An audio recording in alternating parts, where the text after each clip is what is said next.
So welcome to Knowledge Series. So today we will see how surgery helps in the management of fibroids.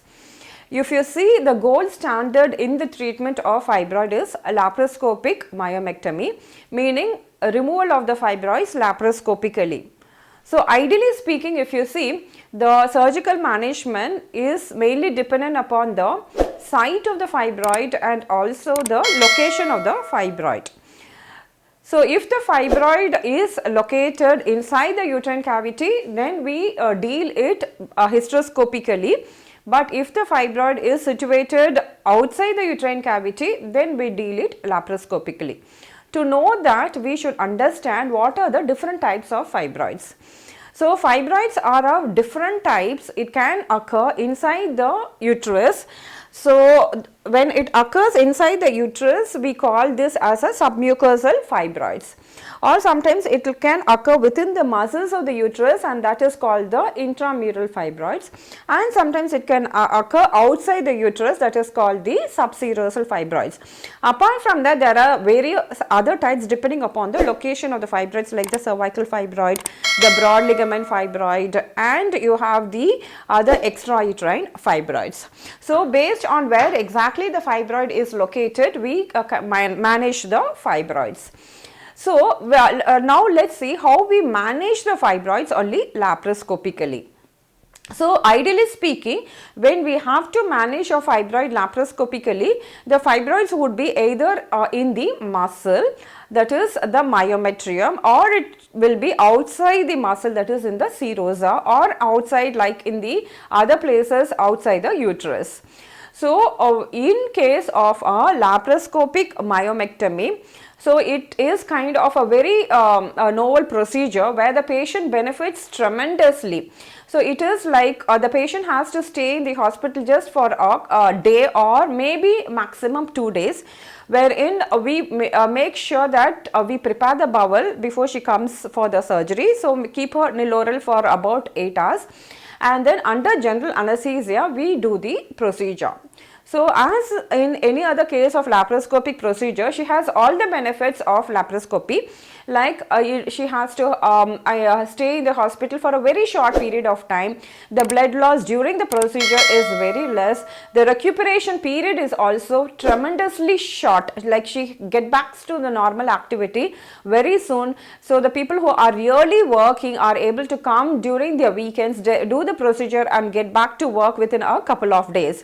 So as a result, their quality of life also improves tremendously. They don't have to be bedridden for a longer period of time. And also, if you see, in laparoscopy, we are able to restructure the uterus and give the uterus a normal configuration like any other normal uterus. So as a result, they are able to retain their fertility potential and also able to go through a pregnancy if they are having any fertility issues. So many a times women these days do not want to part with their uterus. They say that I don't want to remove my uterus, I want to just remove only the fibroid, even if they have completed their family. In such a scenario, laparoscopic myomectomy would be the best option. So even at the age of 40 to 45, I see many women coming to us asking just to remove only the fibroid and not to remove the uterus. So how exactly we do these laparoscopic myomectomy? So we make small incision on the abdomen, that is above the umbilicus depending upon the size of the fibroid, and 2 small 5 millimeter size incision on either side of the abdomen, and through that we introduce the the operating instruments and the camera through which we normally operate looking at the monitor. So what exactly we do is, like, we identify where exactly the fibroid is and inject some amount of medicine called the pitracin, which makes the procedure bloodless, so that we are able to make a nick on the fibroid and enucleate the fibroid. We are able to remove the fibroids from the uterus. So this is a highly skilled procedure. Person who is really experienced and has an expertise in the surgical procedure only should be able to do this procedure properly without creating any problem to the uterus.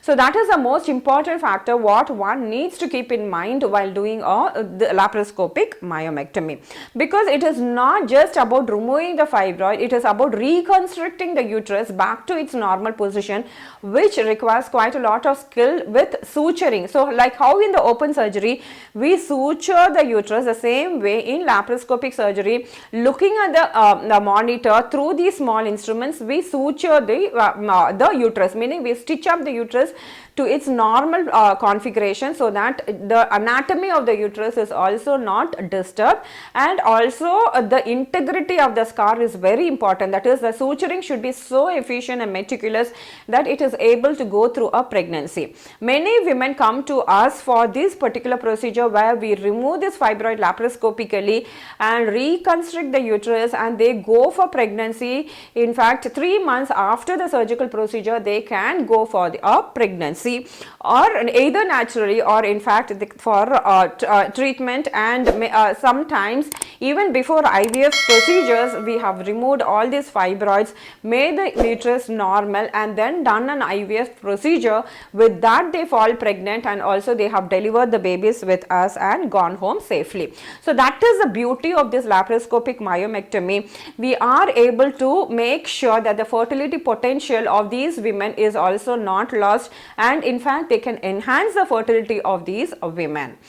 Not only just for the fertility, women who want to retain the uterus also, this is a very novel procedure for these women. So the major, I think what we need to follow, like as a gynecologist and an laparoscopic surgeon, while doing the procedure we keep certain factors in mind. So that is why we understand the fibroids at the molecular level, because when we understand the fibroids at the molecular level, we are also able to give a very proper surgical procedure for her, meaning we will understand how exactly the certain parts of the fibroids, like the fibroid itself has an outer layer called the pseudo capsule, and this pseudo capsule is very important when we are doing the surgical procedure. So a person who's been experienced and who's been constantly doing the surgical procedure will be able to appreciate the importance of these and maintain all these while doing the surgery. That is the most important thing one needs to keep in mind.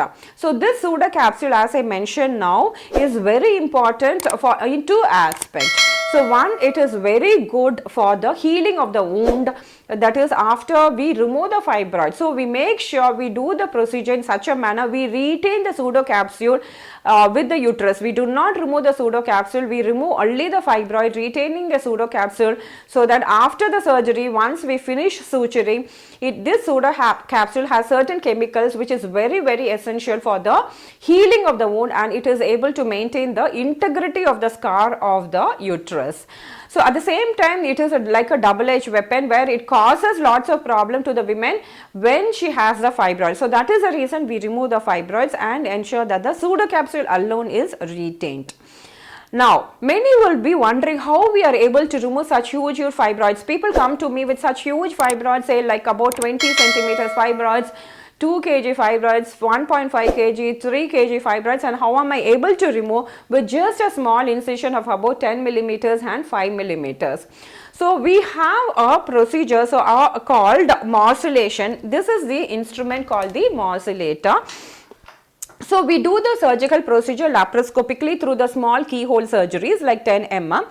So and through one of the port, this is called the morcellator, meaning it will morcellate the tissues. Morcellation meaning it will cut the tissues into small pieces and we will remove it. So through one of the port, so this is like 12 millimeter to 15 millimeter. So one of the port alone will be this millimeter, others will be all 5 millimeter size incision. So we introduce this morcellator inside the abdomen through the port, and this is called the tenaculum, wherein we introduce this forceps inside this. So what this does is it will go and catch the fibroid what we have separated now from the uterus. Now once it catches the fibroid, then we kind of pull this fibroid towards this blade. Now this blade, if you see, it will be connected to a motor outside. There is a electrosurgical unit which would be connected to this. So once the motor is activated, then we grasp the fibroid and we pull it. So this has got a blade. This is a very fine blade here. So this will cut the fibroid and we will remove that into pieces and deliver it out. So this is a very nice way of removing the fibroids. Even however big the fibroid is, it doesn't matter. Through these small incisions, we are able to remove them. Now, there were lots of controversy regarding this morcellation, because while we are cutting, there is a chance for the fraying of the tissues inside the abdomen cavity. So to overcome that problem, now we do our procedure of this morcellation inside the bag in a hospital, where what we do is, this is a bag which we introduce inside the abdomen of the patient. So through the small sleeve, we'll roll this bag inside the sleeve and we'll introduce it inside the abdomen. And once inside the abdomen, we open up this bag. Okay, then what we do is, the fibroid which is being separated now from the uterus, we take it and put it inside this bag. So this bag has got three parts. This is the mouth of the bag, and this is the body of the bag, and this is the tail of the bag. So we introduce the fibroid inside this bag through the mouth, and what we do is, we bring this mouth outside the abdomen through the stomach, like it will be lying down like this, and this mouth will come outside, and this a small little tail which is there inside will be brought out through one of the port through which, and this tail has got a small little hole here. So through this hole, we will introduce again our telescope and we will create a pneumoperitoneum. So laparoscopy is all about creating a gas and working. So we will put gas inside this bag, and we will put the telescope and camera inside this bag, and the fibroid also will be inside the bag. So ultimately, the entire procedure is done in a very closed environment. So this is just for the additional safety for our patient, which is very, very good. So this kind of procedure, if you do, the tissues by chance, if it is something else like the adenomyoma or something like that also, it will not create any problem for the women. And also it is like a shield, so it protects from the other organs. You have the intestine very close, you have the bladder very close to the fibroid. So all these are being protected because of now the fibroid is being cut in a very closed environment, and this particular procedure is called in-bag morcellation, which we do it for all our patients in our firm hospitals. So this is the safest and the latest technique which we follow for removing the fibroid, so that the patients also benefit without any kind of a spillage of the fibroids into the surrounding tissues, and there are no future problems for the patients. Many a times if there are spillage, then they can develop some fibroids elsewhere also. So all that can be avoided if we do this in-bag morcellation technique for myomectomy. So this is what we follow in our firm hospitals to make sure our patients are very safe. So now, having mentioned and described all about the surgical procedure of myomectomy, how is the recuperation period? The recovery period is very, very quick. In fact, the patients are out of the hospital the very next day, maximum one extra day, that's it, all is needed. Then they go back home, walking, climbing, everything, climbing the stairs. They are able to do all the routine household activities, and women even get back to work within 2 or 3 days and carry on the normal activities. So if they want to plan pregnancy, we advise them to make sure that they plan pregnancy after 3 months. So having mentioned everything about the myomectomy, then again one very important factor I would like to highlight, what we do as an extra precaution for our patients is that we put, after the procedure of removing the fibroid and reconstructing the uterus to its normal configuration, we put a barrier on the uterus because that area is quite raw. So we don't want any adjacent tissues to come and get stuck to this fibroid, to the uterus. So we put a barrier on top of the uterus so that the surrounding tissues do not come and get stuck to that of the uterus, called the interseed. So that is an adhesion barrier membrane, so which will prevent the attachment of the surrounding structures like the bowel or the bladder to come and get adherent in the uterus. So why we are doing that is that so that it will not alter the the anatomy of the uterus, tubes and ovaries, so that if she has to get pregnant, it will be much easier for her to get pregnant. So these are the special things which I would like to highlight in the laparoscopic myomectomy procedure, which would be very beneficial for our patients. So welcome to